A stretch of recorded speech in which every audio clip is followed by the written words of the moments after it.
Hello, it's a pretty lovely morning from here in Chile, and hope as always that each one of you are absolutely fine, happy, and of course in fine spirits.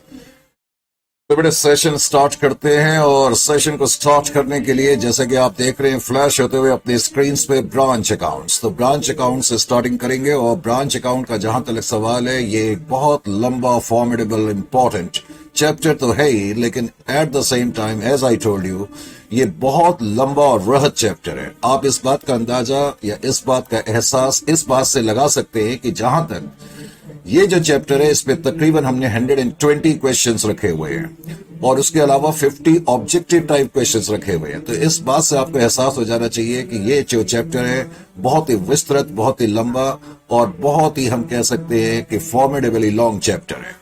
Number 1, जहां तक जैसा कि ये भी मैंने कहा कि ये इंपॉर्टेंट चैप्टर भी है अपने आप में। अब आउट ऑफ 120 क्वेश्चंस, नियरली हमने 80 से लेकर 90 क्वेश्चन तो इन क्लास का सॉल्यूशन करना है, करेक्ट? तो तैयार हो जाए, और जब तक मैं कुछ लिखने के लिए ना बोलूं तब तक आपने लिखना नहीं है, लेकिन जब मैं लिखने के लिए बोलूं तो आपने लिखना है। तो बड़े स्टार्ट करते हैं फिर ब्रांच अकाउंट से, ठीक है? अब जहां तक ब्रांच अकाउंट का सवाल है, सबसे पहले तो आपको यह मालूम होना चाहिए कि ब्रांच क्या होती है। कई बार हम, अभी आपने लिखना नहीं है, ये रफ वर्क है, कई बार हम बच्चों से बोलते हैं कि ब्रांचेस क्या होती है, तो बच्चे हमें आंसर इस तरीके से देते थे, सर ये हेड ऑफिस है और ये उसका एक पार्ट है और ये उसकी ब्रांच है। ये कोई आंसर देने का तरीका नहीं है। नो डाउट हम सबको मालूम है कि ब्रांचेस क्या होती हैं, हमको यह भी मालूम है कि जो हेड ऑफिस होते हैं उसके कुछ पार्ट्स होते हैं, तो वो ब्रांचेस तो कहलाते हैं, लेकिन ब्रांचेस को डिफाइन करना इतना आसान नहीं होता। अब ब्रांचेस, जैसे कि ये पेड़ है, करेक्ट? अब ये पेड़ क्या है? ये तो मेन ऑर्गेनाइजेशन है, और जो ये पेड़ की टहनियां हैं, करेक्ट, हम कह सकते हैं कि ये ब्रांचेस हैं। तो अकाउंट्स में ब्रांचेस को किस तरीके से डिफाइन करा जाता है? बेटे, ब्रांचेस जो होती है वो हेड ऑफिस का या मेन ऑर्गेनाइजेशन का पार्ट तो होती है। इनको हम कह सकते हैं कि ये हेड ऑफिस की एक्सटेंशंस हैं। क्या हैं? एक्सटेंशंस हैं, या हेड ऑफिस की आउटपोस्ट्स हैं, आउटपोस्ट्स हैं, या ये हेड ऑफिस के आउटलेट्स हैं, आउटलेट्स हैं। और मान लेते हैं कि हेड ऑफिस अगर सिटी ए के हैं, यानी कि हेड ऑफिस जो है वो सिटी ए में है, तो जनरली देखने में यह आता है कि इसकी ब्रांचेस यानी कि एक्सटेंशंस, आउटपोस्ट या आउटलेट्स जो होते हैं वो किसी दूसरी सिटीज में होते हैं। तो अब आपसे कोई पूछे कि ब्रांचेस क्या हैं, तो आपका सटीक आंसर होना चाहिए, branches simply refers to extensions और आउटपोस्ट्स और outlets of the main organization, and generally they are situated in a different geographical area. बात समझ में आ गई? Right sir. अब हमें पता लग गया कि ब्रांच का बेसिकली मतलब क्या है। जाहिर है कि हमें फिर ब्रांच अकाउंट की जरूरत क्यों पड़ती है। अगर मेरा आपसे अगला क्वेश्चन ये हो कि why branch account is needed. अब एक हेड ऑफिस है, मान लेते हैं कि उसकी 2-3 ब्रांचेस हैं, ब्रांच 1, ब्रांच 2, ब्रांच 3। तो हेड ऑफिस को ये देखना भी पड़ेगा ना कि ये जो ब्रांचेस हैं क्या हमारी एक्सपेक्टेशंस पे ऑपरेट कर रही है या नहीं कर रही, क्या ये सफिशिएंट प्रॉफिट कमा रही है या नहीं कमा रही, या ये ब्रांचेस लॉसेस में जा रही है या फिर ये प्रॉफिट कमा रही है, क्या इन ब्रांचेस को कंटिन्यू करने में भलाई है या इन ब्रांचेस को फिर क्लोज करने में भलाई है। तो इस तरह के क्वेश्चंस का आंसर सीख करने के लिए हमें ब्रांच अकाउंट्स की जरूरत पड़ती है, क्योंकि ब्रांच अकाउंट्स के थ्रू हम एसेस कर सकते हैं कि कौन सी ब्रांचेस जो हैं वो एक्सपेक्टेड लाइन पे चल रही हैं और कौन सी ब्रांचेस जो हैं वो हमारी एक्सपेक्टेड लाइन से थोड़ा सा नीचे के लेवल पे काम कर रही हैं, या कौन सी ऐसी ब्रांचेस हैं जहां हमें रेमेडियल एक्शंस लेने की जरूरत पड़ेगी। Is it clear to you और नॉट? तो अब आपको यह भी पता लग गया कि ब्रांच अकाउंट की जरूरत क्यों पड़ती है। अब मेरा आपसे अगला सवाल यह है कि आप, जहां तक आप, ये सवाल तो नहीं है बल्कि मैं आपको बता रहा हूं कि जो ब्रांचेस होती हैं उनको बेसिकली हम दो पार्ट पे डिवाइड करते हैं। एक तो हम कहते हैं डोमेस्टिक ब्रांचेस। क्या कहते हैं? Domestic branches. डोमेस्टिक ब्रांचेस को बेटा इनलैंड ब्रांचेस भी कहते हैं। जो डोमेस्टिक ब्रांचेस होती हैं उनको हम इनलैंड ब्रांचेस भी कहते हैं। और उसके अलावा कुछ होती है फॉरेन ब्रांचेस। फॉरेन ब्रांचेस, अब फॉरेन ब्रांचेस नाम से ही पता लग रहा है कि क्या होती हैं। तो पहले तो आपको मालूम होना चाहिए कि डोमेस्टिक ब्रांचेस क्या हैं। डोमेस्टिक ब्रांचेस वो ब्रांचेस होती है जिनके एरिया ऑफ ऑपरेशन किसी देश की टेरिटरी तक सीमित होते हैं, करेक्ट। लेकिन फॉरेन ब्रांचेस वो ब्रांचेस होती है जिनके एरिया ऑफ ऑपरेशन किसी देश के टेरिटरी के बाहर होते हैं। बाद में हम ये भी देखेंगे कि जो डोमेस्टिक ब्रांचेस होती हैं उसको भी हम दो पार्ट में डिवाइड करते हैं। जो डोमेस्टिक ब्रांचेस होती है उसको भी हम दो पार्ट में डिवाइड करते हैं, या इसकी भी दो डिविजन्स होती हैं। एक तो होती है डिपेंडेंट ब्रांचेस, और एक होती हैं इंडिपेंडेंट ब्रांचेस। अब ये डिपेंडेंट ब्रांचेस क्या होती हैं, इंडिपेंडेंट ब्रांचेस क्या होती हैं? बेटे डिपेंडेंट ब्रांचेस नाम से ही पता लग रहा है कि वो ब्रांचेस होती हैं जो कंप्लीटली हेड ऑफिस पे डिपेंड करती हैं। अब कंप्लीटली हेड ऑफिस पे डिपेंड करती हैं का भी क्या मतलब है? मान लेते हैं कि ये सिटी ए है और सिटी ए में हेड ऑफिस है, करेक्ट, और इसकी कोई ब्रांच है सिटी बी में। मैंने अभी आपसे कहा कि जनरली जो ब्रांच होती है किसी दूसरी ज्योग्राफिकल एरिया में होती है। अब ये ब्रांच हम मान लेते हैं कि डिपेंडेंट ब्रांचेस है। डिपेंडेंट ब्रांचेस नाम से ही पता लग रहा है कि ये कंप्लीटली हेड ऑफिस पे डिपेंड करती है। कंप्लीटली हेड ऑफिस पे डिपेंड करती है का भी क्या मतलब है? इसका मतलब है कि इस ब्रांच को जितने भी गुड्स की जरूरत होगी वो गुड्स सप्लाई करे जाएंगे हेड ऑफिस के द्वारा। इसका इनडायरेक्टली ये भी मतलब है कि इस तरह की ब्रांचेस जो होती है डिपेंडेंट ब्रांचेस, उसमें ब्रांच को ये अधिकार नहीं होता कि वो अपने आप मार्केट से गुड्स खरीद सके। उसको जितने भी गुड्स चाहिए होंगे वो हेड ऑफिस उसको भेजेगा। इसी तरह से ब्रांच से रिलेटेड जितने भी खर्चे होंगे, चाहे वो ब्रांच प्रेमिसेस के रेंट का खर्चा है, चाहे वो ब्रांच के जहां जो स्टाफ है उनकी सैलरी का खर्चा है, या ब्रांच के जो वर्कर्स है उनके जो वेजेस का खर्चा है, या ब्रांच की कोई एडवर्टाइजमेंट का खर्चा है, या ब्रांच के कोई इंश्योरेंस का खर्चा है, तो इन तमाम खर्चों के लिए जो कैश भेजा जाएगा वो हेड ऑफिस के द्वारा भेजा जाएगा। ब्रांच अपनी तरफ से कोई खर्चा नहीं करेगी। बात समझ में आ गई? जब हम कहते हैं कि ब्रांच हेड ऑफिस पे डिपेंड करती है तो इसका क्या मतलब निकला कि ये वो ब्रांचेस होती हैं जो कंप्लीटली हेड ऑफिस पे डिपेंड करती हैं, इस मायने में कि ब्रांच को जो भी गुड्स चाहिए वो हेड ऑफिस भेजेगा, ब्रांच के तमाम खर्चे जो होंगे वो हेड ऑफिस बियर करेगा, और तो और ब्रांच से रिलेटेड जितने भी डायरेक्शंस होंगी, जितनी भी पॉलिसीज होंगी, जितनी भी इंस्ट्रक्शंस होंगी वो हेड ऑफिस के द्वारा सप्लाई करी जाएंगी। ब्रांच का काम क्या है? ब्रांच का काम सिर्फ और सिर्फ इतना है कि हेड ऑफिस उनको जो भी डायरेक्शंस, जो भी इंस्ट्रक्शंस दे रहा है, या जो भी पॉलिसी उनके लिए फ्रेम कर रहा है, उन डायरेक्शंस का, इंस्ट्रक्शंस का या पॉलिसीज का वो अच्छी तरह से इंप्लीमेंटेशन करे और अच्छी तरह से उनको एग्जीक्यूट करे, और ज्यादा से ज्यादा सेल करे, ज्यादा से ज्यादा कैश कलेक्ट करे, और कैश कलेक्ट करके हेड ऑफिस को भेजे। ब्रांच मैनेजर का बेसिकली काम ये है, यानी कि जो भी डायरेक्शंस हेड ऑफिस की तरफ से ब्रांच को मिल रही हैं, ब्रांच उनको अच्छी तरह से एग्जीक्यूट करे, इंप्लीमेंट करे, ज्यादा से ज्यादा सेल करे, कैश कलेक्ट करे और हेड ऑफिस को भेजे। ये ब्रांच का बेसिकली पर्पस है। यानी कि डिपेंडेंट ब्रांचेस, तो डिपेंडेंट ब्रांचेस में आपको कैरेक्टरिस्टिक तो पता लग गई। बाद में हम ये भी देखेंगे कि जो डिपेंडेंट ब्रांचेस होती हैं, डिपेंडेंट ब्रांचेस के अंदर तीन तरीके के अकाउंटिंग सिस्टम्स भी देखने में आते हैं। एक तो होता है डेटर सिस्टम, एक होता है स्टॉक एंड डेटर सिस्टम, और बाद में हम देखेंगे एक होता है होलसेल ब्रांच सिस्टम, जिसको ब्रांच फाइनल अकाउंट सिस्टम भी कहते हैं। आपके एग्जामिनेशन में देखो, मैंने अभी आपको कहा कि जो ब्रांचेस होती हैं डोमेस्टिक और फॉरेन ब्रांचेस होती हैं। डोमेस्टिक ब्रांचेस के अंदर कुछ डिपेंडेंट ब्रांचेस होती हैं, कुछ इंडिपेंडेंट भी होती है। अभी हमने इंडिपेंडेंट और फॉरेन ब्रांचेस के बारे में कोई चर्चा नहीं करी, हम सिर्फ अभी डिपेंडेंट ब्रांचेस के बारे में बातचीत कर रहे हैं। तो डिपेंडेंट ब्रांचेस को हमने अभी समझा कि डिपेंडेंट ब्रांचेस का बेसिकली मतलब क्या होता है। फिर मैंने आपको यह भी बताने की कोशिश करी कि डिपेंडेंट ब्रांचेस के अंदर जो अकाउंटिंग सिस्टम्स होते हैं, तीन तरीके के अकाउंटिंग सिस्टम इसमें देखने में आते हैं। एक तो होता है डेटर सिस्टम, एक होता है स्टॉक एंड डेटर सिस्टम, एक होता है wholesale branch system. Dependent branches के अंदर तीन तरह के अकाउंटिंग सिस्टम्स होते हैं। अब आपके दिमाग में यह सवाल आ सकता है कि सर ये तीन सिस्टम बनाने की क्या जरूरत पड़ गई? बिल्कुल अच्छा सवाल है। अगर डिपेंडेंट ब्रांचेस हैं तो क्यों नहीं हम एक ही सिस्टम बना देते और ब्रांचेस को कहते हैं कि इसी सिस्टम को फॉलो करो, तुम्हारा भी काम आसान हो जाता, मेरा भी काम आसान हो जाता। अब इसका एक कारण है बेटे, आप जरा इमेजिन करें कि आप अगर किसी ट्रेन से कभी जर्नी कर रहे हैं। Is it clear to you? जब आप ट्रेन से जर्नी करते हैं तो आपके पास तीन ऑप्शन हैं। क्या तीन ऑप्शन है? आप चाहें तो एसी क्लास में भी जर्नी कर सकते हैं, और आप चाहें तो स्लीपर क्लास में भी जर्नी कर सकते हैं, और आप चाहें तो जनरल क्लास में भी जर्नी कर सकते हैं। बात समझ में आई? हमारे पास तीन ऑप्शन है।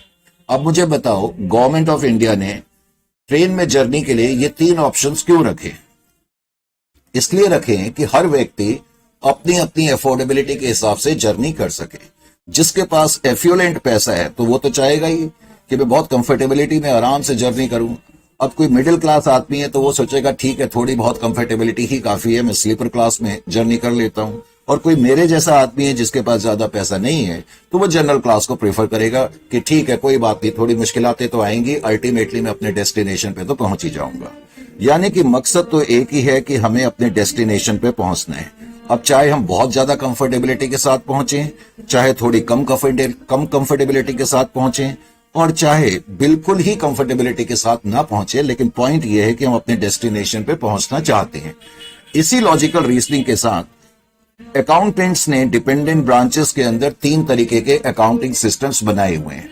अब ये 3 तरीके के अकाउंटिंग सिस्टम बनाने के पीछे मकसद क्या है? क्योंकि जैसे मैंने कहा कि हर व्यक्ति जो है उसका एक जैसा लेवल नहीं होगा। कोई बहुत सुपर रिच होगा, थोड़ा सा उससे कम पैसे होंगे, फिर कुछ ऐसे भी होंगे, मैंने कहा जो बिल्कुल गरीब भी होंगे। तो ठीक इसी तरह से ब्रांचेस भी होती हैं। ब्रांचेस भी कुछ बहुत बड़ी ब्रांचेस होती है, कुछ थोड़ा सा मिडिल लेवल की ब्रांचेस होती हैं, और कुछ स्मॉल लेवल की ब्रांचेस होती हैं। अब आपको ये पता नहीं कि जब हम अकाउंटिंग करते हैं तो अकाउंटिंग करने के लिए भी बहुत पैसा खर्च करना पड़ता है। बहुत से बच्चों को ये नहीं पता, it is very expensive task, ये इतना आसान टास्क नहीं होता। तो यही वजह है कि अकाउंटेंट्स ने 3 सिस्टम क्यों डेवलप करे हैं कि अगर कोई छोटे लेवल की ब्रांच है, बाद में हम देखेंगे वो डेटर सिस्टम को फॉलो कर सकती है। Debtor system basically followed by small level of branches, यानी कि ऐसी ब्रांचेस जिनका स्केल ऑफ ऑपरेशन बहुत छोटे लेवल का होता है तो वो डेटर सिस्टम को फॉलो करती है। बेसिकली मैं बताना ये चाह रहा हूं कि ये 3 सिस्टम क्यों बनाए गए हैं। इसीलिए बनाए गए हैं कि हर ब्रांच अपनी अपनी अफोर्डेबिलिटी के हिसाब से सिस्टम को अडॉप्ट कर ले और अपने रिजल्ट से अपने परफॉर्मेंस को एसेस कर ले। Is it clear to you और नॉट? ये जो भी मैंने तुम्हें बताया, ये जो भी मैंने अभी तक तुम्हें बताया, करेक्ट, इसके बारे में मैं हल्का सा तुम्हें थोड़ा सा लिखा भी दूं ताकि तुम्हें याद भी रहे कि आखिर मैंने ये जो बोला तो क्या बोला। अब होता क्या है कि आप क्लास में तो सुन लेते हैं, उसके बाद फिर आप भूल जाते हैं। हालांकि नोट्स में आपके ये सारी चीजें भी मैंने लिखी हुई है, जो भी मैंने यहां पर अभी लिखा बताया आपको। अब उसके बाद मैंने क्या करा, देखे यहां पर, ये लीजिए। सबसे पहला क्वेश्चन मैंने आपसे यही पूछा था कि ब्रांचेस क्या होती हैं, डिफाइन ब्रांचेस।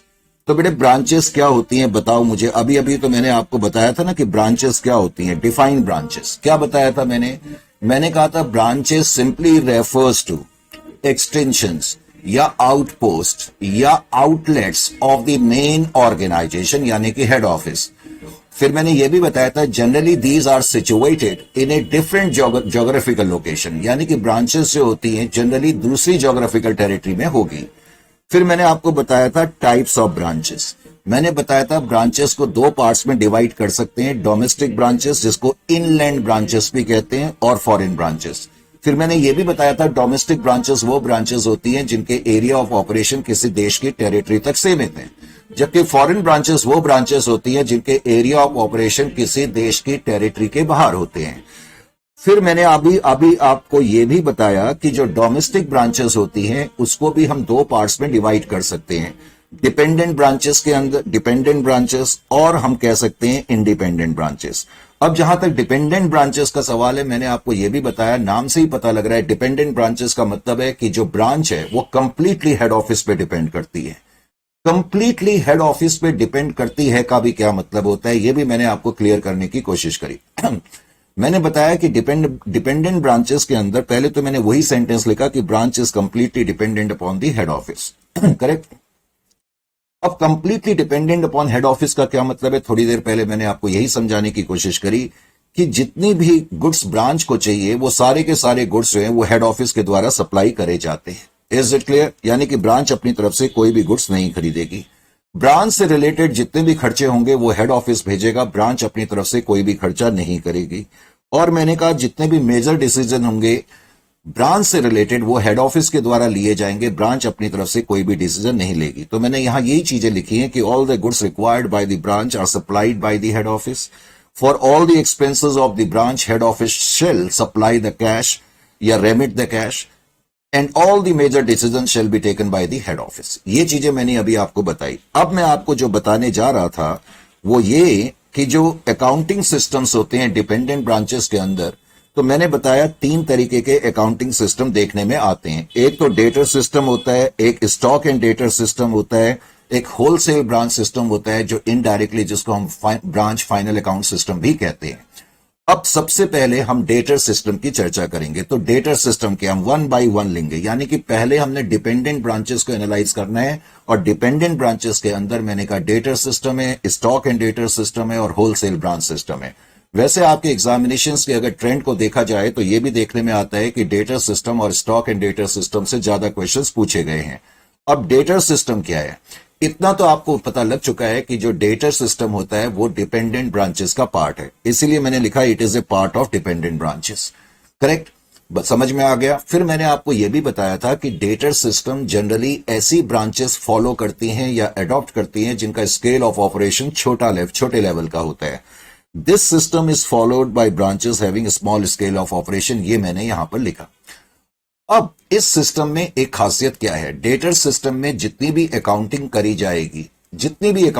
जाएगी डेटर सिस्टम में, वो हेड ऑफिस की बुक्स में ही होगी। ये आपको थोड़ा ध्यान रखना है। डेटर सिस्टम में जो भी अकाउंटिंग होती है वो हेड ऑफिस की बुक्स में होती है। Under this system entire accounting with respect to branch shall be done in the books of the head office, ये मैंने लिखा। Is it clear to you और नॉट?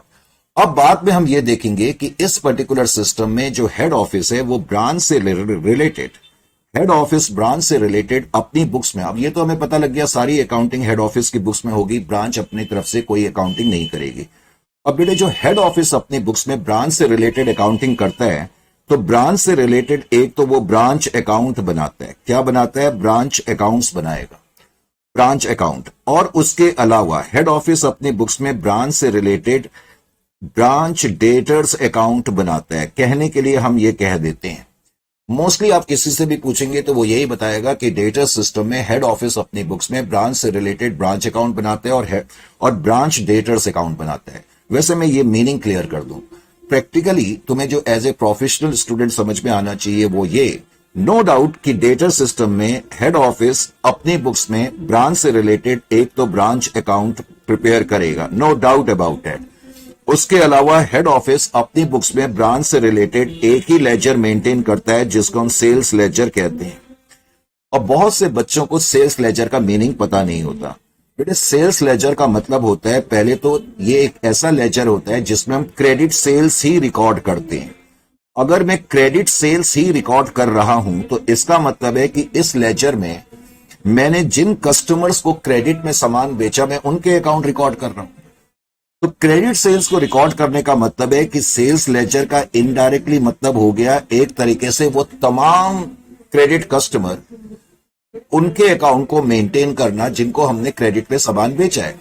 तो बेटे जब हम कहते हैं कि हेड ऑफिस अपनी बुक्स में सेल्स लेजर मेंटेन कर रहा है तो इसका मतलब है कि वो अपने क्रेडिट कस्टमर्स के अकाउंट को मेंटेन कर रहा है, और क्रेडिट कस्टमर्स का मतलब होता है डेटर्स अकाउंट। इसीलिए हम कहते हैं कि इस सिस्टम में हेड ऑफिस अपनी बुक्स में ब्रांच से रिलेटेड एक तो ब्रांच अकाउंट मेंटेन करता है और उसके अलावा ब्रांच डेटर्स अकाउंट मेंटेन करता है। Is it clear to you? तो यही चीज मैंने लिखा, under it head office maintains a branch account and sundry debtors account. तो ब्रांच से रिलेटेड हम सिर्फ एक ब्रांच अकाउंट बनाएंगे और ब्रांच के डेटर्स अकाउंट बनाएंगे। Is it clear to you और नॉट? समझ में आ गया? अभी अभी आपने देखा कि इस सिस्टम में हेड ऑफिस अपनी बुक्स में ब्रांच से रिलेटेड केवल एक ब्रांच अकाउंट बना रहा है और दूसरा डेटर्स अकाउंट बना रहा है। तो इसका यह भी कंक्लूजन निकल गया, इसका मतलब ये जो सिस्टम है full fledged double entry accounting system नहीं है। जाहिर है कि हम सिर्फ ये दो ही अकाउंट बना रहे हैं तो full fledged double entry system account ये नहीं हो सकता। इसीलिए मैंने आगे लिखा, that is also the reason why this system is not a full fledged double entry accounting system. Is it clear to you और नॉट? तो ये चीज आपकी समझ में आ गई?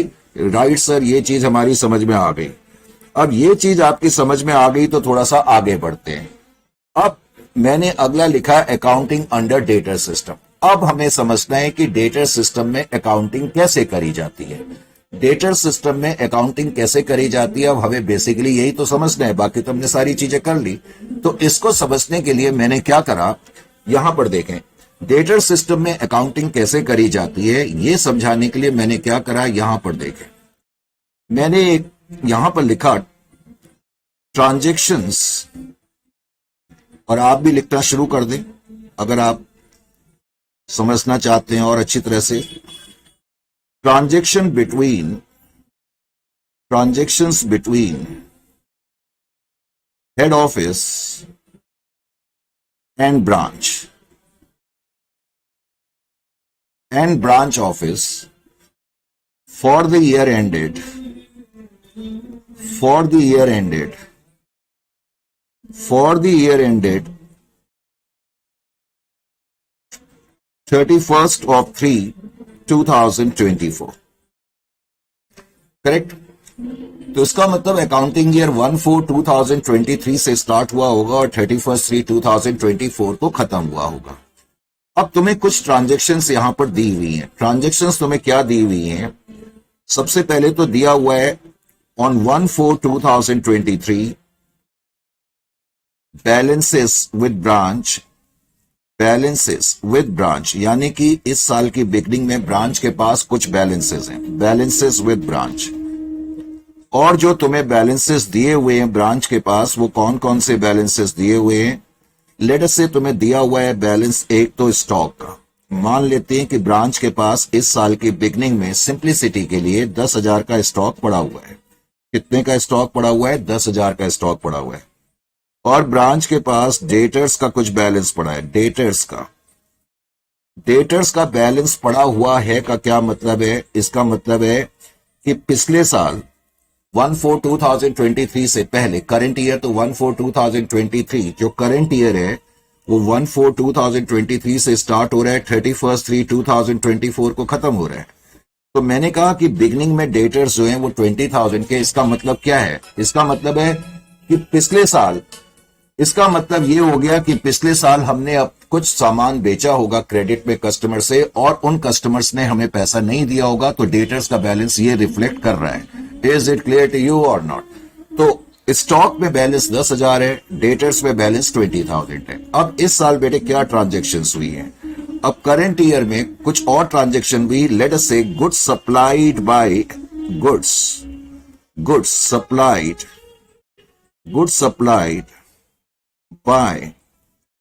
सप्लाइड बाय हेड ऑफिस, यानी कि हेड ऑफिस ने ब्रांच को कुछ सामान भेजा। सिंप्लिसिटी के लिए मान लेते हैं कि हेड ऑफिस ने ब्रांच को 3 लाख रुपए का सामान भेजा है, करेक्ट।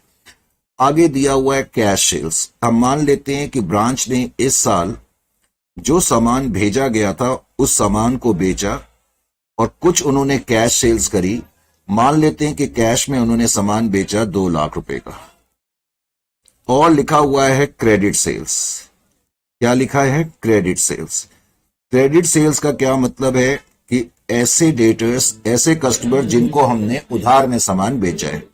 सिंप्लिसिटी के लिए हम मान लेते हैं कि ये भी, चलो इसको मैंने मान लिया 1,50,000, तो 1,50,000 जो है वो क्रेडिट सेल्स है, करेक्ट। उसके अलावा लिखा हुआ है cash sent by head office या कैश रेमिटेड। रेमिटेड का मतलब होता है भेजना। Cash remitted by head office for expenses, for branch expenses. थोड़ी देर पहले मैंने तुमसे कहा था कि ब्रांच के जितने भी एक्सपेंसेस होंगे उसके लिए जो कैश है वो हेड ऑफिस भेजता है। तो मान लेते हैं कि 20,000 रुपए का कैश हेड ऑफिस ने भेजा ब्रांच के खर्चों के लिए, यानी कि ब्रांच के जो खर्चे हो गए वो 20,000 के हो गए। Is it clear to you और नॉट? अच्छा जी, उसके बाद क्वेश्चन में क्या दिया हुआ है? उसके बाद क्वेश्चन में दिया हुआ है कैश रिसीव्ड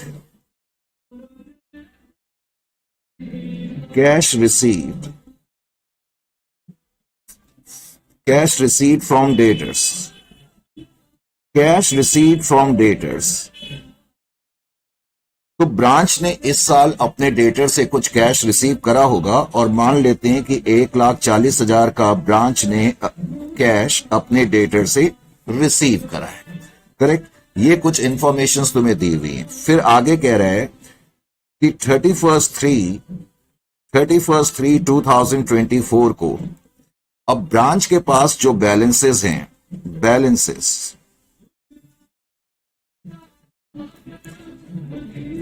स्टॉक, ब्रांच के पास जो स्टॉक पड़ा हुआ है मान लेते हैं 40,000 का स्टॉक ब्रांच के पास पड़ा हुआ है। ये इंफॉर्मेशन तुम्हें क्वेश्चन में दी हुई है। करेक्ट? क्या क्या इंफॉर्मेशन दी है कि ब्रांच के पास शुरुआत में इस साल की बिगनिंग में स्टॉक में बैलेंस 10,000 का है, डेटर्स में बैलेंस 20,000 का है, और इस साल हेड ऑफिस ने ब्रांच को 3 लाख रुपए के गुड्स भेजे। उसके अलावा कुछ कैश सेल्स हैं, उसके अलावा ब्रांच के द्वारा कुछ क्रेडिट सेल्स हैं, उसके अलावा cash remitted by head office for branch. Head office ने ब्रांच को खर्चों के लिए कैश भेजा 20,000 का, और ब्रांच ने डेटर से कैश कलेक्ट करा 1,40,000 का, और इस साल के एंड में ब्रांच के पास जो है 40,000 रुपए का सामान पड़ा हुआ है। अच्छा जी, अब हम इसकी अकाउंटिंग कैसे करेंगे? अभी थोड़ी देर पहले मैंने तुम्हें कहा कि डेटर सिस्टम के अंदर जो भी अकाउंटिंग होगी वो हेड ऑफिस की बुक्स में होगी, ये तो मैं तुम्हें बता चुका हूं। तो सबसे पहले तो हम क्या करेंगे, in the books of head office में मैंने लिखा in the books of head office. तो in the books of head office में, in the books of head office, in the books of head office.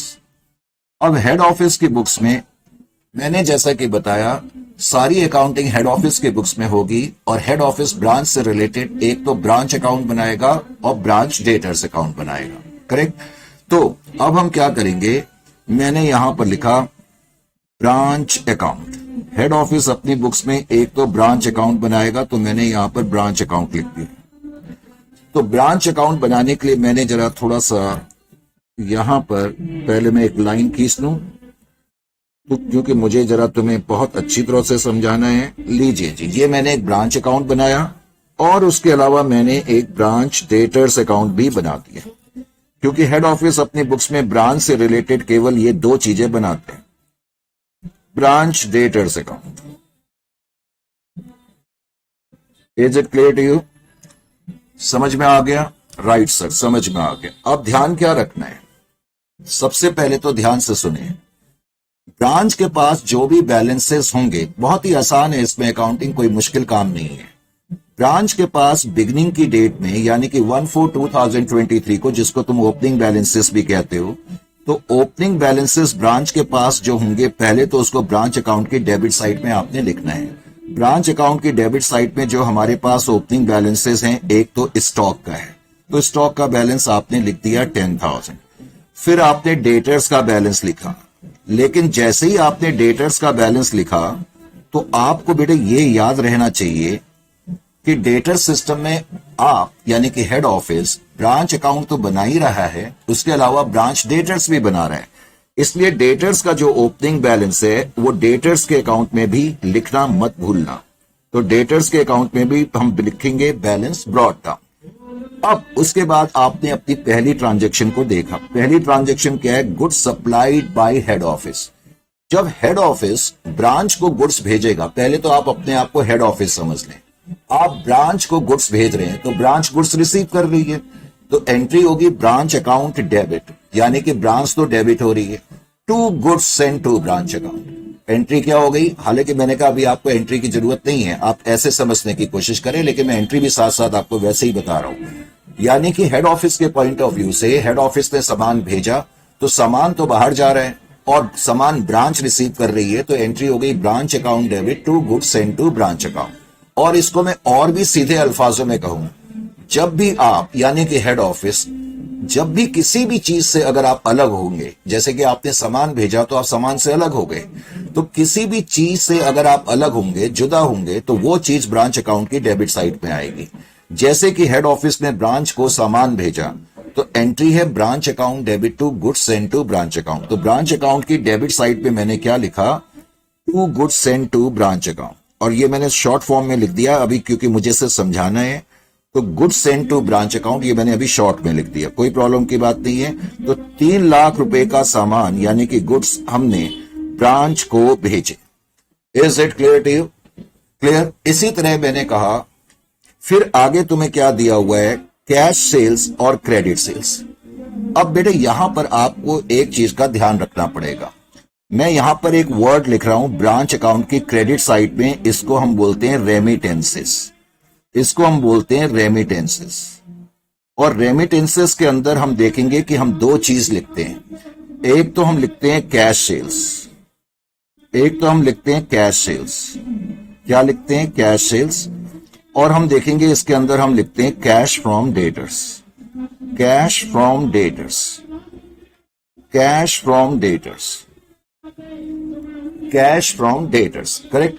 पहले तो रेमिटेंसेस का क्या मतलब है, अभी मैंने तुम्हें बताया कि रेमिटेंसेस ये वर्ड इस चैप्टर में इंपॉर्टेंट रोल प्ले करेगा। रेमिटेंसेस, इतना तो मैंने तुम्हें बता ही दिया है कि रेमिटेंसेस के दो पहलू होते हैं, एक तो होता है कैश सेल्स और दूसरा होता है कैश रिसीव फ्रॉम डेटर्स। एक होता है कैश सेल्स और दूसरा होता है cash from debtors.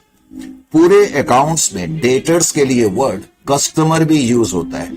Is it clear to you? Accounts में कस्टमर का मतलब डेटर से होता है, तो cash from debtors. Is it clear to you और नॉट?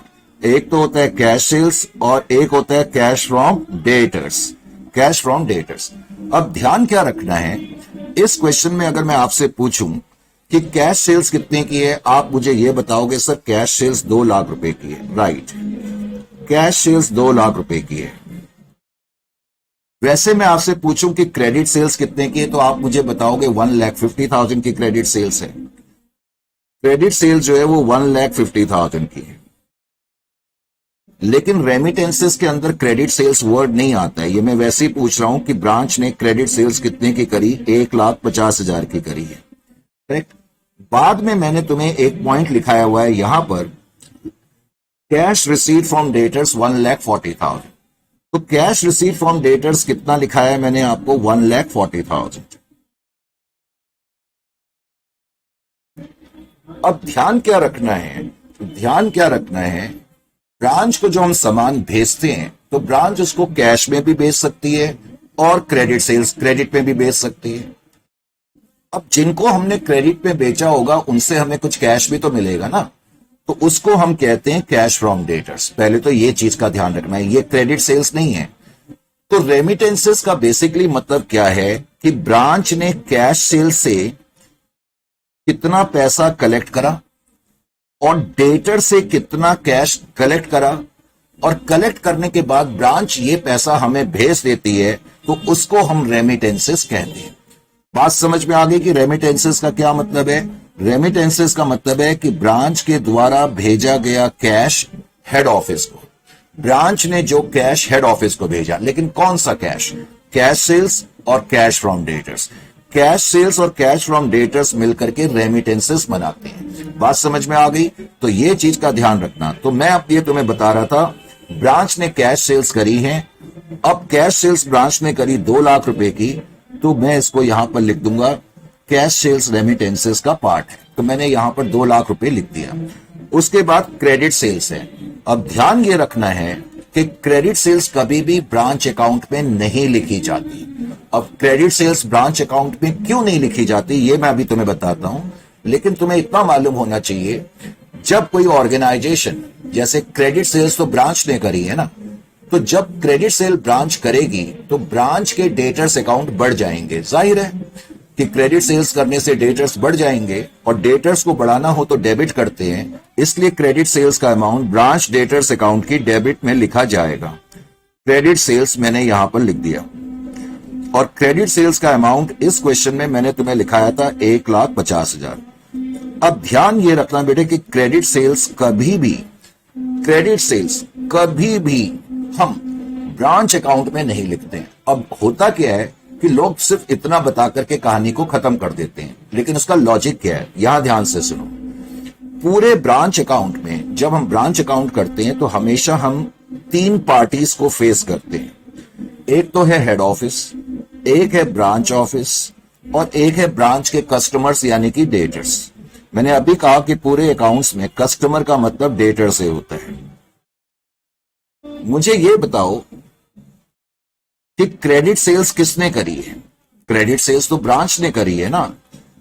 तो बेटे अगर कोई ट्रांजैक्शन ब्रांच और ब्रांच कस्टमर के बीच की है, अगर कोई ट्रांजैक्शन सिर्फ और सिर्फ ब्रांच और ब्रांच कस्टमर के बीच की है, तो उसको ब्रांच अकाउंट में नहीं लिखा जाता। उसका सीधा सा कारण क्या है? अकाउंटिंग हेड ऑफिस की बुक्स में हो रही है। सपोज ए और बी के बीच में कोई ट्रांजैक्शन है, तो उसको सी थोड़ी लिखेगा। सी तो अपनी बुक्स में नहीं लिखेगा ना, सी तो थर्ड आदमी है। तो इन दोनों के बीच में ट्रांजैक्शन है, तो हेड ऑफिस उसको क्यों रिकॉर्ड करेगा?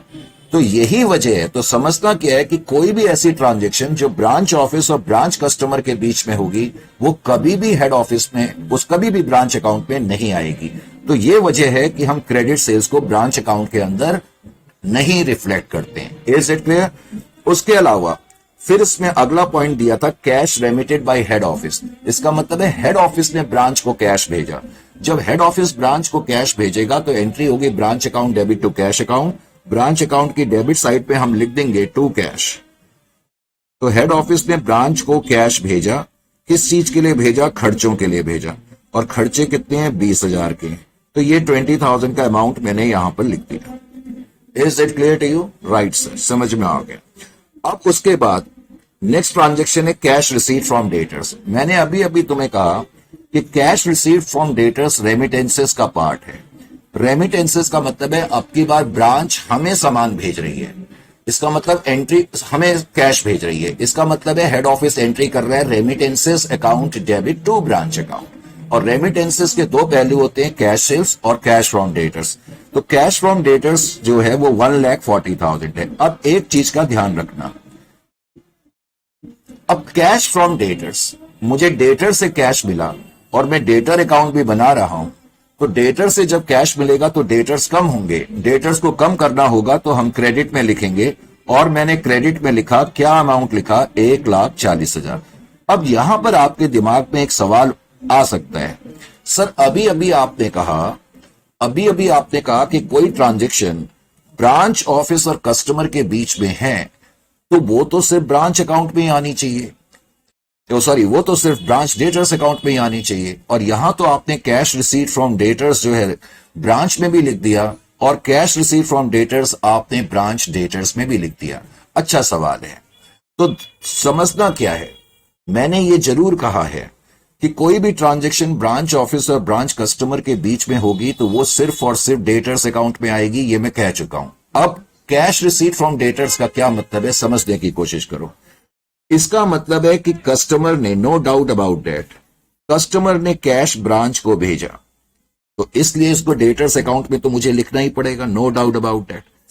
कस्टमर ने जो है कैश, मैं कैश फ्रॉम डेटर्स की बात कर रहा हूं, तो इसका मतलब कस्टमर ने या डेटर्स ने कैश पहले तो ब्रांच को भेजा। और मैं तुमसे शुरू में ही कह चुका हूं कि ब्रांच का बेसिकली काम क्या है, ज्यादा से ज्यादा सेल करना, ज्यादा से ज्यादा कैश कलेक्ट करना और कलेक्ट करने के बाद हेड ऑफिस को भेज देना। इसका मतलब कस्टमर से जो कैश यहां कलेक्ट हुआ है वो कलेक्ट करने के बाद ब्रांच ने हेड ऑफिस को भी भेज दिया होगा, जैसा कि हम देख ही रहे हैं। तो इसलिए ये transaction cash receipt from debtors जो है वो ब्रांच अकाउंट में भी आती है और ब्रांच डेटर्स अकाउंट में भी आती है। Is it clear to you और नॉट? Right sir. तो ये पॉइंट्स तुम्हें क्लियर होने चाहिए।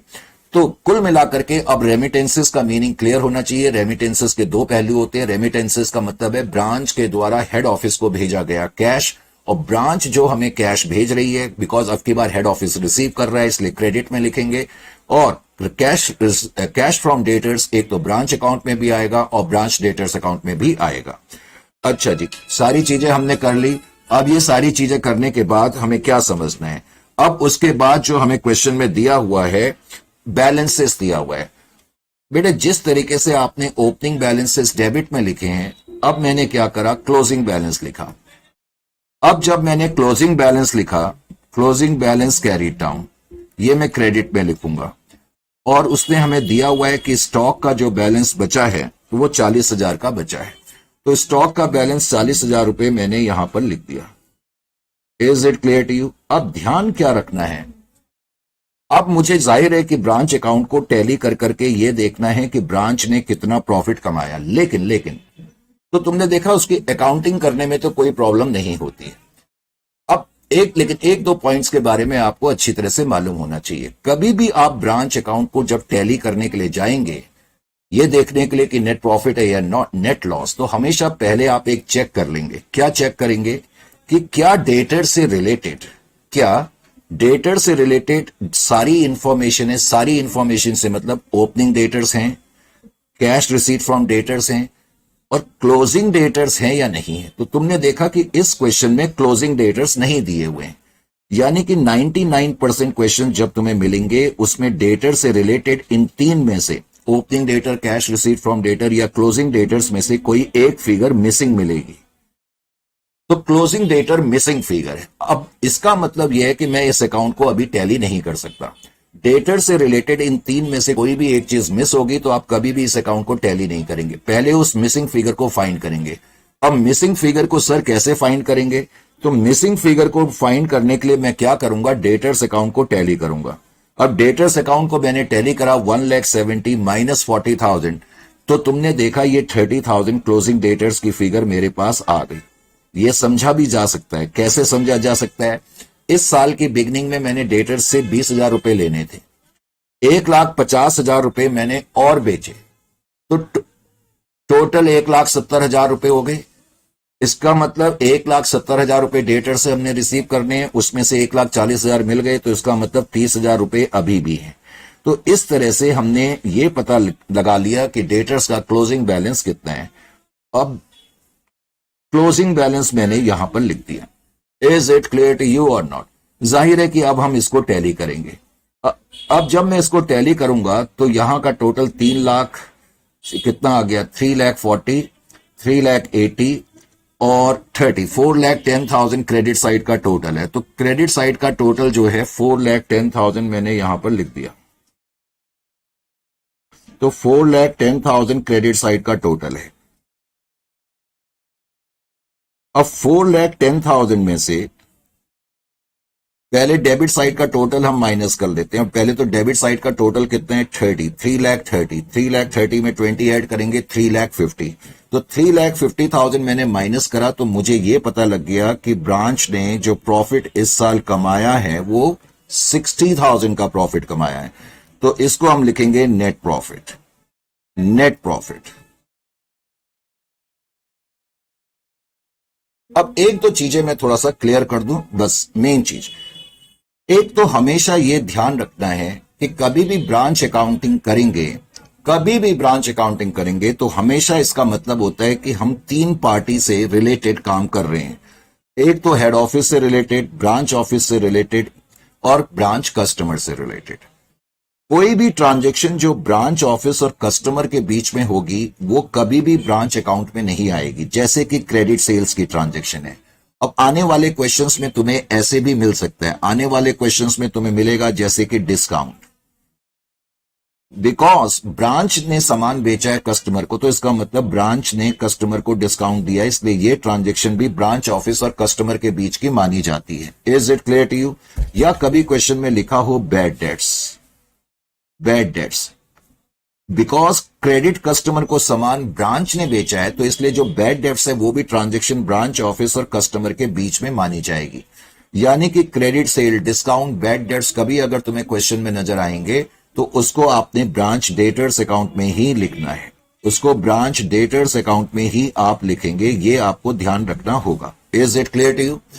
फिर मैं बता ही चुका हूं कि कैश रिसीट फ्रॉम डेटर्स, ये ट्रांजैक्शन जब होती है तो इसमें तीनों पार्टी इन्वॉल्व होती हैं, इसीलिए ये ट्रांजैक्शन जो है तुमने देखा ब्रांच अकाउंट में भी आती है और डेटर्स अकाउंट में भी आती है। यहां तक भी बिल्कुल क्लियर है? राइट सर, बिल्कुल क्लियर है। अब एक और क्वेश्चन मुझे आपको बताना है। होता क्या है कि आप लोग पढ़ भी लेते हैं, हम लोग पढ़ा भी देते हैं, और बच्चों का बस नेट प्रॉफिट निकल जाता है तो वो उछलना कूदना शुरू कर देते हैं, जंप मारना शुरू कर देते हैं, बस नेट प्रॉफिट निकल गया। बेटा भूलना नहीं है, अब आपका प्रोफेशनल लेवल है। अब इस लेवल पे इस तरह की टीचिंग से काम नहीं चलेगा, तो इसलिए आपको क्या समझ में आना चाहिए। आइए जी, अब आपने ये क्वेश्चन तो सॉल्व कर लिया और मैं खुद कह रहा हूं कि ये आपका सॉल्यूशन एब्सोल्युटली करेक्ट है। लेकिन थोड़ी देर के बाद मान लेते हैं कि कल परसों आप कहीं इंटरव्यू देने के लिए जाते हैं। जब आप प्रोफेशनल लेवल के, जब आप अपना प्रोफेशनल लेवल कवर कर लेंगे, जब आप प्रोफेशनल बनेंगे तो बड़ी बड़ी कंपनीज में इंटरव्यू भी देने जाएंगे, और कई बार ऐसी ऐसी चीजें वो पूछ लेते हैं जिस तरफ हमारा ध्यान कभी नहीं गया होता है। अब ध्यान से मेरी बात को सुनो, और ये मैं तुम्हें ऐसी चीज बता रहा हूं जो मिलियन नहीं ट्रिलियन डॉलर पॉइंट है। ध्यान से सुने और पेशेंस से सुनना है। और वैसे तो मैं कह सकता हूं अभी ठीक है, इस तरह से नेट प्रॉफिट कंप्यूट करते हैं, ये फॉर्मेट है, बस कहानी करता हूं, पर ऐसे काम नहीं चलता। आपने ये देखा, क्या देखा? आपने ये देखा कि हमने कह दिया ये नेट प्रॉफिट है, करेक्ट? ये नेट प्रॉफिट है। लेकिन मैं आपसे अब क्या कह रहा हूं कि आप मुझे प्रूव करके बताओ कि ये नेट प्रॉफिट है। कल आप किसी कंपनी में इंटरव्यू देने के लिए गए, बिग फोर वगैरह में, तो वहां पर आपके सामने एक फॉर्मेट बना दिया, मान लो ये फॉर्मेट बना दिया, या आपको ये भी कहा कि भाई फटाफट ये क्वेश्चन सॉल्व करो थोड़ी देर के लिए, ऐसी मान लेते हैं। तो आपने ये क्वेश्चन 2 मिनट में, आपके लिए 1 मिनट का काम था, आपने सॉल्व करके बता दिया सर 60,000 प्रॉफिट है। अब इंटरव्यूअर ने बड़े ध्यान से अपना बड़ा बड़ा चश्मा जो है पहले तो एडजस्ट करके देखा और कहा बेटे आपने सॉल्यूशन बिल्कुल ठीक करा है। फिर इंटरव्यूअर ने आपसे पूछा ये आपने क्या लिखा हुआ है? आपने कहा सर हमने नेट प्रॉफिट लिखा हुआ है, बड़ी साफ सुथरी हैंडराइटिंग में लिखा है। तो इंटरव्यूअर ने कहा कितना अमाउंट लिखा है? आपने कहा 60,000 लिखा है। अब इंटरव्यूअर ने कहा भाई ये नेट प्रॉफिट आप कह रहे हो, मैं नहीं मानता। अब आपको थोड़ा सा सोचने पर मजबूर होना पड़ेगा। आप बोलोगे भाई हमने तो जिंदगी भर ऐसे ही पढ़ा है कि ब्रांच अकाउंट में क्रेडिट साइड बड़ी होती है तो बैलेंसिंग फिगर प्रॉफिट आती है, तो फिर ये प्रॉफिट नहीं है तो क्या है? सर ने तो हमें पढ़ाया नहीं। तो इंटरव्यूअर ने आपसे क्या कहा? इंटरव्यूअर ने आपसे ये कहा, मैं थोड़ा सा ना स्पेस जरा क्रिएट कर लेता हूं, 1 सेकंड का टाइम दें। तो इंटरव्यूअर ने आपसे ये कहा, ऐसा है बेटा, इंटरव्यूअर ने कहा आपसे कि बेटा ऐसा है कि अकाउंट्स में तो प्रॉफिट जो है वो ऐसे ही निकलता है कि हमारे पास सेल्स होनी चाहिए, सेल्स में से हमने cost of goods sold minus करे हुए होने चाहिए, उसके बाद ही तो हमारे पास प्रॉफिट आता है ना, ग्रॉस प्रॉफिट आता है। और उसमें से फिर हम अपने खर्चे माइनस कर देते हैं, इनडायरेक्ट नेचर के खर्चे माइनस कर देते हैं, तो उसके बाद ही तो बेटा हमारे पास नेट प्रॉफिट आता है। आप मुझे ये बताओ कि ये आप क्लेम कर रहे हो 60,000 का प्रॉफिट है, ये प्रॉफिट कैसे है? अब आपकी समझ में आएगा। आपने तो यही सीखा हुआ है, हाँ भाई हेड ऑफिस सामान भेजता है, डेबिट में लिख देते हैं, ब्रांच जो है कैश भेजती है, क्रेडिट में लिख देते हैं, ओपनिंग क्लोजिंग बैलेंस लिख देते हैं, प्रॉफिट आ जाता है। तो मैं तुम्हें क्या समझाना चाहता हूं, तुम्हारे को सिर्फ इस लेवल पे यही नहीं पता होना चाहिए कि ये नेट प्रॉफिट है। अब ये नेट प्रॉफिट कैसे आया, अब उससे पहले मेरी बात सुने। निश्चित रूप से नेट प्रॉफिट इसी तरीके से निकलता है, इसी तरीके से निकलता है। लेकिन अगर इस तरीके से नेट प्रॉफिट निकालना है तो मुझे फुल फ्लेड्ज्ड डबल एंट्री सिस्टम अपनाना पड़ेगा। और फुल फ्लेड्ज्ड डबल एंट्री सिस्टम अपनाना हर किसी कंपनी के बस की बात नहीं होती है, इस बात को समझें। और मैं पहले ही आपसे कह चुका हूं ये तो छोटा सा ऑर्गेनाइजेशन है, तो इसके तो बस की बात ही नहीं है कि ये फुल फ्लेड्ज्ड डबल एंट्री सिस्टम अपनाता। क्योंकि अगर फुल फ्लेड्ज्ड डबल एंट्री सिस्टम अपनाता तो इसके पास सेल्स की फिगर भी होती, कॉस्ट ऑफ गुड्स सोल्ड की फिगर भी बेकायदा अलग से होती, एक्सपेंसेस भी होता, आराम से नेट प्रॉफिट आ जाता। तो लेकिन अब तुम कैसे प्रूव करोगे कि तुमने नेट प्रॉफिट कमाया? तो मैं अब आपको बताता हूं कि आपने इंटरव्यू देने वाले को क्या कहना है। ध्यान से मेरी बात को सुनना है और उतना ही जवाब देना है जितना मैं आपसे पूछूं। अब हमें यह तो पता लग गया है कि प्रॉफिट निकालने के लिए टोटल सेल्स मुझे लिखनी जरूरी है। अब मुझे यह बताओ बेटा, ब्रांच अकाउंट में आपने कैश सेल्स लिखी है या नहीं लिखी है? बस पहले मुझे उतना ही जवाब देना है जितना मैं पूछ रहा हूं। क्या आपने कैश सेल्स का अमाउंट लिखा है या नहीं लिखा? सर लिखा है। कहां पर लिखा है बेटा? यहां पर लिखा है। चलो मैं आपकी बात मान लेता हूं, कैश सेल्स बिल्कुल ठीक है। अब मुझे यह बताओ, आपने इस अकाउंट के अंदर क्रेडिट सेल्स लिखा है या नहीं लिखा? ब्रांच अकाउंट के अंदर क्या आपने ब्रांच अकाउंट में क्रेडिट सेल्स लिखा है? हाँ जी, क्रेडिट सेल्स की फिगर लिखी है। सर आपने ही मना करा था कि क्रेडिट सेल हम ब्रांच अकाउंट में नहीं लिखते हैं। बिल्कुल ठीक है, क्रेडिट सेल्स तो हमने यहां पर लिखी है, मैंने ही मना करा है, क्योंकि क्रेडिट सेल जो है वो ट्रांजैक्शन जो है ब्रांच के बीच में और ब्रांच डेटर्स के बीच में, इसलिए हम उसको डेटर्स में ही लिखते हैं। अब जरा समझने की कोशिश करो मैं यहां पर तुम्हें क्या बता रहा हूं। बस समझना होता है बेटा, शुरू में पेशेंस रखना पड़ेगा। तुमने क्या नोट करा कि मैंने डेटर्स अकाउंट की डेबिट साइड में ओपनिंग बैलेंस लिखा। डेटर्स अकाउंट की डेबिट साइड में ओपनिंग बैलेंस मैंने 20,000 का लिखा या नहीं लिखा? सर लिखा, बिल्कुल लिखा है। डेटर्स अकाउंट में 20,000 लिखा और मैंने 20,000 यहां पर भी लिखा है, जैसा कि आप देख रहे हो ब्रांच अकाउंट में भी मैंने जो है 20,000 लिखा है। अच्छा जी, उसके बाद मैंने क्लोजिंग डेटर्स भी लिखा है डेटर्स अकाउंट में, बिल्कुल लिखा है, ये 30,000 जैसा कि आप देख रहे हो। और ये 30,000 जो मैंने डेटर्स अकाउंट में लिखा है ये मैंने ब्रांच में भी लिखा है, यही भी समझ में आ गया। अब डेटर्स अकाउंट में कैश फ्रॉम डेटर्स लिखा हुआ है मैंने। कैश फ्रॉम डेटर्स जो है वो 1,40,000 का है, तो 1,40,000 की फिगर मैंने यहां क्रेडिट में भी लिखी है। आप देख रहे हो ब्रांच की क्रेडिट में कैश रिसीट फ्रॉम डेटर्स भी लिखा है और क्लोजिंग डेटर्स भी लिखा है, और ये भी मैंने क्रेडिट में लिखा है। और ब्रांच की डेबिट में मैंने 20,000 भी लिखा है, ये लिखा है 20,000। तो अगर मैं इनका डिफरेंस ले लूं, इन तीनों आइटम का डिफरेंस ले लूं, 1,70,000 माइनस 20,000, तो वो डिफरेंस कितना आ रहा है? 1,50,000 के बराबर आ रहा है। इसका मतलब वो क्रेडिट सेल्स के बराबर आ रहा है। अब आपको समझना क्या है कि ब्रांच अकाउंट में हम क्रेडिट सेल्स डायरेक्टली नहीं लिखते हैं, डायरेक्टली नहीं लिखते हैं। उसकी एक वजह यह भी है कि हम इस अकाउंट के अंदर, जैसा कि मैंने कहा, सिर्फ लिमिटेड अकाउंटिंग करते हैं, ब्रांच अकाउंट और सेल्स लेजर। हम कोई सेल्स अकाउंट अलग से नहीं बनाते, तो मैं डायरेक्टली इसके अंदर सेल्स नहीं लिख सकता। अगर मान लो मैं डायरेक्टली टोटल सेल्स यहां लिख दूं, तो वो सेल्स की फिगर कहां से आई, कौन से अकाउंट से आई, वो मैं प्रूव नहीं कर पाऊंगा। तो इसलिए इस सिस्टम में क्रेडिट सेल्स को इसके अंदर लाने के लिए, क्योंकि बिना क्रेडिट सेल्स के लाए प्रॉफिट नहीं निकल सकता, टोटल सेल्स की फिगर होनी चाहिए। कैश सेल्स तो हमारे पास है। अब आपने देखा, जब मैंने opening debtor, cash receive from debtors और क्लोजिंग डेटर्स लिखा, तो इनका डिफरेंस क्या है? क्रेडिट सेल्स है। समझ में आया या नहीं आया? यानी कि ओपनिंग डेटर्स और क्लोजिंग डेटर्स हम इस अकाउंट के अंदर क्यों लिखते हैं? ताकि किसी तरीके से क्रेडिट सेल्स की फिगर को इसके अंदर समा दें। हम डायरेक्टली तो नहीं लिख सकते, लेकिन क्रेडिट सेल्स की फिगर को इसके अंदर लाने के लिए मुझे ओपनिंग डेटर्स और क्लोजिंग डेटर्स और कैश रिसीट फ्रॉम डेटर्स लिखने पड़ते हैं। Is it clear to you और नॉट?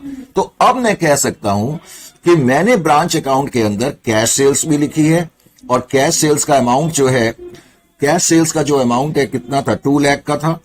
तो कैश सेल्स का अमाउंट 2 लाख का है, हम कह सकते हैं, और क्रेडिट सेल्स का अमाउंट 1,50,000 है। तो डायरेक्टली कैश सेल्स तो लिखी है, और इनडायरेक्ट तरीके से हमने क्रेडिट सेल्स का अमाउंट भी इस अकाउंट के अंदर लिख दिया। तो इसका मतलब टोटल सेल्स हमने इस अकाउंट में लिख दी। है नहीं इंटरेस्टिंग पॉइंट? इंटरेस्टिंग है या नहीं है? बिल्कुल इंटरेस्टिंग है। तो सिर्फ सरफेशियल स्टडी नहीं करनी। अच्छा जी, अब आपने इंटरव्यूअर को यह भी बताया कि आप मुझे बुद्धू मत समझे सर, मैंने पूरी डीप स्टडी करी हुई है। अब आपने इंटरव्यू लेने वाले को बताया कि सर हमने इसके अंदर कॉस्ट ऑफ गुड्स सोल्ड भी लिख दी है। इंटरव्यू वाले ने बोला कैसे कैसे?